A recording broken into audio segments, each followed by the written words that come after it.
Right. Hello, everyone. This is Gifty Annie, your host for the Intentional Beacon podcast.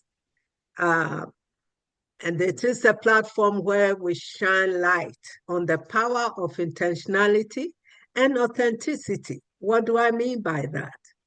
I mean, this is a platform where we give our guests the opportunity to share their unique stories about how they have navigated difficult situations, including challenges, trials, with clarity and purpose, but also to become impactful in the areas that they've stayed true to their mission.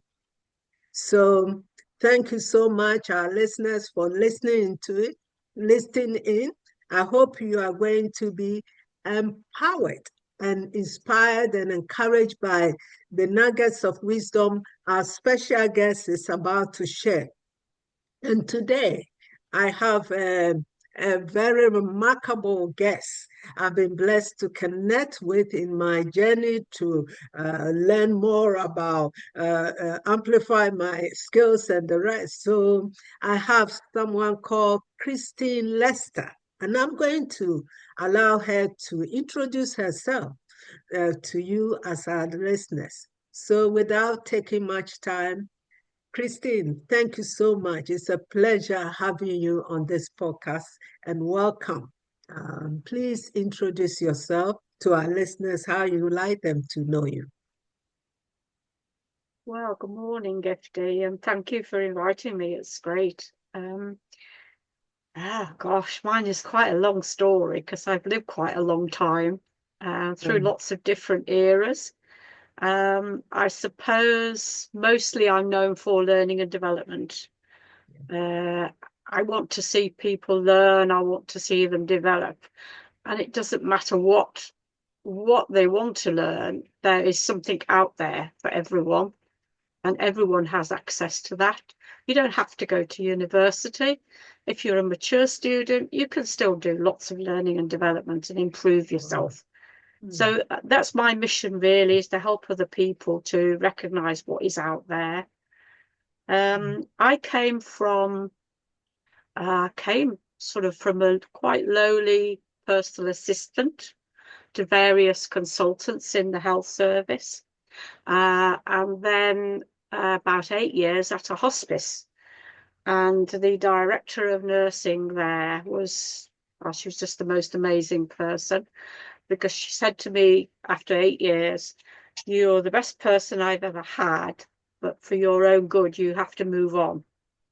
And I said, "Well, where am I going to move on to?" And she said, "Well, that's for you to find out." So that was sort of a quick bit of where I came from. I was then lucky enough to meet another lady who was a college principal, and she had started her own group of colleges. And I went for another quite lowly job that was just going around to workplaces and making sure the students were happy. Um, and she said to me, "But I want you to teach." And I said, "I can't teach. I haven't got qualification." She said, "I get you a qualification. You'll go to college. You're prepared to put the effort in and you'll teach." And I said, "But what am I going to teach?" And she said, "You're going to teach what you know." yeah. And I said, "Which is?" And she said, "Administration, business administration." So again, another couple of years on, I was writing the competencies when vocational education first came in. I was writing the competencies that everybody else was achieving. And that was through our 8 colleges. But of course, eventually that became national and international now. Our vocational qualifications are recognised throughout the world. And I'm still recommending every day, talk to someone and I say, do a vocational education qualification in something or other. So Wow. that was where I came from, tutor. And then Margaret, who was our principal, she died quite suddenly. We lost our way a bit as a college, or a group of colleges. And the assistant principal, who was the head of academics, she said, "Why don't you and I form a partnership?" So we did. But after 12 months, she decided it wasn't for her and she left. So I was on my own. And you asked me about barriers and how you get over them. That was really, really difficult. The first 2 or 3 years after she left, many a time I sat down and wondered, should I be doing this? Is this too much? Am I trying to eat an elephant here? I should admit defeat and try and get a job somewhere else. But I stuck to it. And after another couple of years, coincidences, I met an external verifier for City and Guilds and RSA. And he said, I think the kind of work you're interested in doing, you should be going to London. He said, London is where it's at. Wow. So I was lucky enough to go and meet Anita Roddick. You'll remember her, the lady who changed the world with her products that she made on the kitchen table. Yeah. It's now a franchise throughout the world. So I met Anita and I met Charles Handy, who's the man who's written all the books about management. Saw all these famous people and thought, wow, if they could do it, they can come from something off the kitchen table. Yeah. Then I can do it. So I went away and formed another not-for-profit company to do more visionary work, not just learning and development, but what does the future mean? How do we all get to the same place as people like Anita Roddick? So that's my introduction, really. Yeah, and that's okay because you've touched on so many areas already. You've touched on what inspired you about by following your passion. It was somebody spotting you, spotting your potentials, and encouraging you. And that, again, you didn't object to it. And that led you to establishing your own company, even though it's probably initially partnership. That's what I heard you say. But you had the other partner, stopping or leaving you on your own. That means you had to work through the barriers and the difficulties and staying true to what you had on your heart, what God has called you to do, irrespective of the loss on the way. And I think that is an amazing journey, stories that our listeners will, I'm sure many will resonate because without any difficulties, you can't go over to the breakthrough. And that is what led you to establishing your own company. And so, from that perspective, what are you supporting? I know over 40 years, you said you've had your own business. What is on your heart in supporting individuals and companies or communities at the moment in relation to your skills, if it's still education or business mind aside? It's business really, but you can't do business if you haven't got the right support in what I think is the learning and development, and you've got to keep improving yourself. I know you and I have done some improvement recently. Yes. And I have as well. I'm still putting all mine into practice or trying to. So many wonderful things that we didn't think we could do. We could push ourselves. But everything is a challenge, and everything is you're learning something new every day. Something goes wrong in your tech, and you think, I've got to sort that out. Something that you need. There isn't a technician standing behind us to sort the problems out for us. We have to do it ourselves. So we have to become resilient, I think. Very resilient. And there's no doubt about it, looking for funding. You can't keep putting your own money into something. You need others to step up and to pay what is their due, because at the end of the day, you're improving the economy or you're creating new businesses. So society is gaining, and with the best will in the world, individuals like you and I, we haven't got masses of money. All we've got is a belief, a vision, and resilience. How we're going to do it. So getting the funding was the most difficult. What was again the most difficult for me. My husband has been very supportive. Some members of the family just keep saying to me, "Why haven't you retired?" Yeah. Don't want to There's no retire. retirement. No. Can you see me sitting watching the television all day? No. No. You Wow, can't see me wow, wow, paying bridge at the bridge club or, wow. no, that's not me. Yeah. Thank you Um, so much for sharing that powerful wisdom because you've mentioned staying true to your mission and being authentic. You have to have resilience mm, because without that, to overcome those barriers and challenges, and also, I like the way you describe it. You also have certain beliefs that keeps you as your strength. But at the same time, we acknowledge the areas we need to improve, like technical skills and the rest. But those mm, things are not to stop anybody yeah, from yeah, persevering, staying true to your mission. So I hope our listeners are connecting with that because nothing comes by chance. It yeah, comes with intentionality, it comes with commitment, it also comes with discipline, you know, mm, in order to achieve what is on your heart, whether mm, it brings money or it doesn't bring money, but it has mm, to be impactful. Thank you mm. so much for sharing that. And so, from that perspective, I would like you to share in your journey what has been the most fulfilling aspect, that has been impactful to someone. It definitely That that myself. is so hard because there's been so many. Okay, But one. I got to quite a part of my life where I'd started the second company. And I faced rejection. I faced government people regionally saying, "What does a woman know about strategy?" That was said to me in a meeting with a lot. I mean, that was not that many years ago, but if you said that now, there'd be an outroar. Mhm. But yes, he said he was the head of strategy for the government, and he said, "Well, what does a woman know about strategy?" Wow. And I thought, well, for a start, I'm older than you. I've met Yeah. more people than you, and I've learned from a Mhm. lot more people than you. Mm. But reacting isn't always the way to do it. Sometimes you have to show people um, what you know rather than say what you know. Yeah. So I just happened to meet again. I met another nice man at a training somewhere.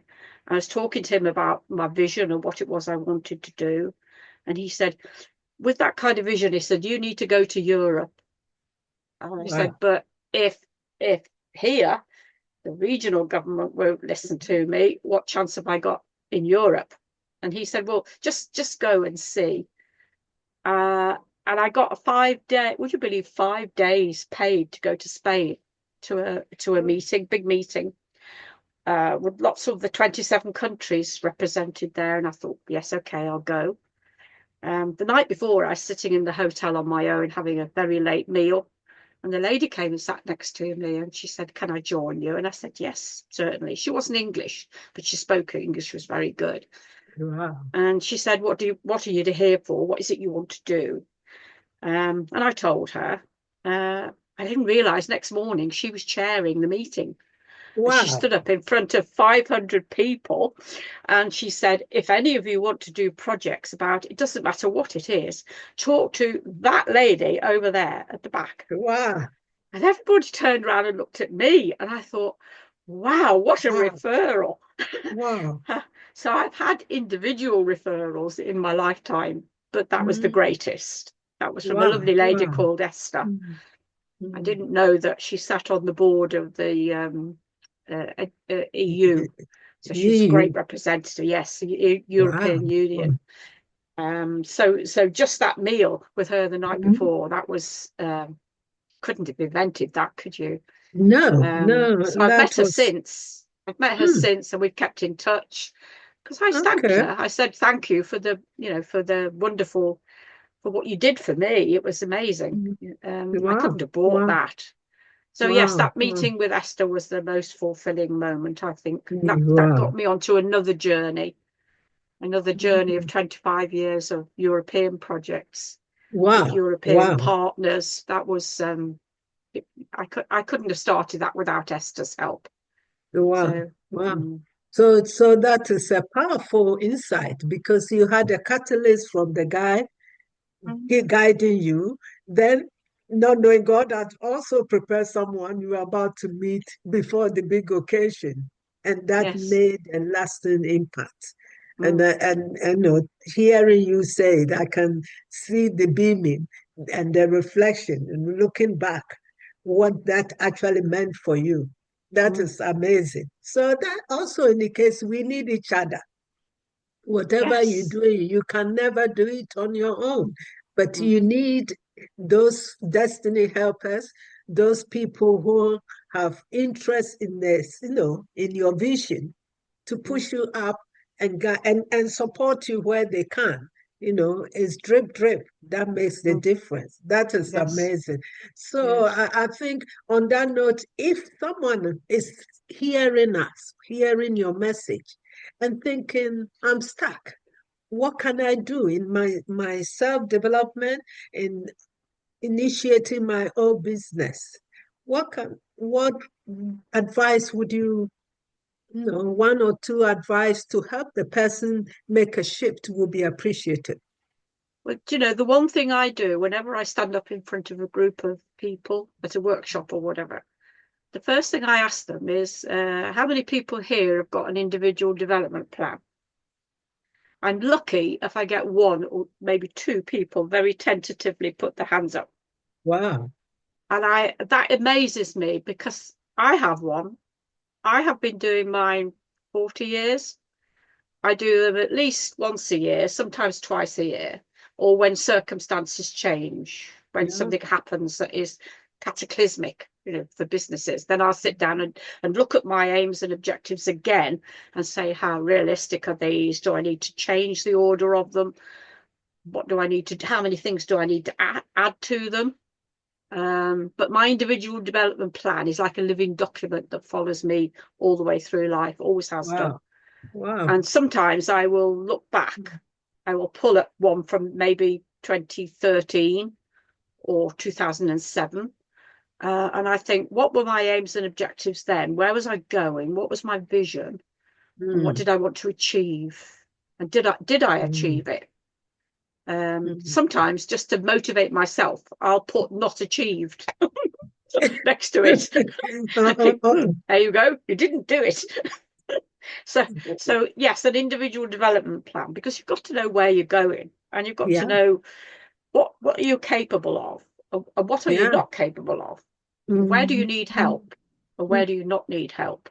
Wow. So without an individual development plan, I spoke to a young man only the other day, lovely man, he's disabled, and Mm, he wants help to get a company started and to look at how he can improve accessibility for the disabled. And I did a discovery call with him, which I normally do. And then I said, have you got an individual development plan? And he said, yes. I thought, wow, wow. Wow. wow, he's got Wow. one. He knows where he's going. Yes, I'm going to help that young man because if he's got this far, um, and he's got something that he wants to do to help others. If Yeah. I could get him access to some funding, that's what he Hmm. needs. He can't do it alone. No. Um, and I'll stay by him. I'll hold his hand for as long as he needs me. And Wow. that's Wow. That is the that's message. yeah, I think yeah, that is very key point. It's not even in your business or professional life. In life, we have to know we are not just here. We have a purpose, and that purpose cannot be fulfilled without actually sitting down to reflect. What do you want to do with your life? And as part, I'm a healthcare practitioner, so I have been taught assessment, planning, and implementing it and evaluate it. In our private lives and professional lives, if we continue without re-evaluating what we are doing, mm, we can't progress positively. We become mm, stale, we become stagnant. And I think this point is, and also many of us know it in our head, but committing to it is a different thing. Yes. Committing to Yes. it is a different thing. And at the end of every day, we are supposed to reflect what has gone well, what is Mm, not gone well. It is a foreign language to many in this world because mm, microwave system, we want this to happen. And if it doesn't happen, then we start moaning. So I appreciate that nuggets of wisdom. You may be familiar with it, but all of us, I need to start reviewing that individual plan myself, mm, hearing you in reinforcing that. And I think our listeners, I hope you are connecting with what our special guest is sharing. It is very key. mm. Um, Christine, thank you so much for such a powerful and insightful journey. I appreciate that. Thank you for taking your busy time out of your busy schedules. You are always engaged, and I appreciate your trust in supporting this intentional beacon podcast and also sharing your unique stories that is related to that. Thank you once again. But how can people connect with you? And if you have any final words to share with our listeners, that would be appreciated. I'm great. I am all over social media. Okay. You can't get Wow. away from me really. But LinkedIn is the main one that I do, and I've learned to get about 400 or 500 impressions every time I put an Wow. article out there. So Mm, somebody's listening and somebody is taking in what I'm saying. So that's good.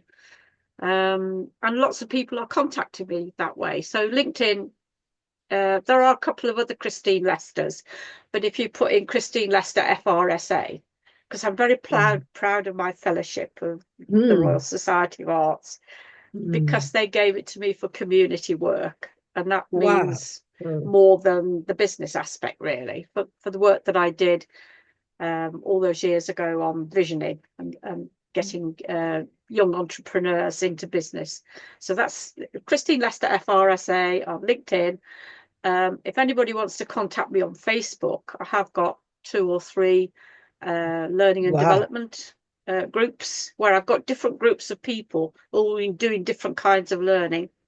And Mhm. I've got an international learning and development group on WhatsApp as well.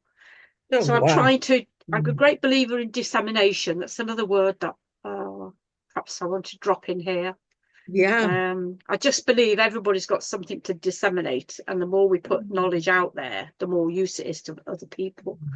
So I want to mm. put my projects out there. I want people to learn from them and go away and do something with them. Wow, wow, wow. And I just love the word you've just used, even though it sounds like a big word, disseminate. What you guys about sharing Mm, expertise and connecting with the right people to make a yes, difference. Um, yes, and although we are running it off, I like you are very passionate that and have the strong belief that everyone is worth more from all your story and deserve better yes. opportunities. Mm, It's not just, and hence that is why at the stage that you've reached, you are still persevering with your mission to mm. touch lives and share your expertise in such a powerful way with, I don't know, relentlessly. You are not giving up in any form of shape. And I really admire that tenacity, that strength in you. And hence, I'm connecting with you. This is not No, my thank last. you. I love that. And thank you Mm. so much. So, for our listeners, you've heard the nuggets of wisdom yourself. I hope you've been encouraged and not only encouraged, inspired, educated, and empowered to apply these nuggets of wisdom in your own individual, professional lives, even personal lives, and to make strong impact in the areas you've been called to shine.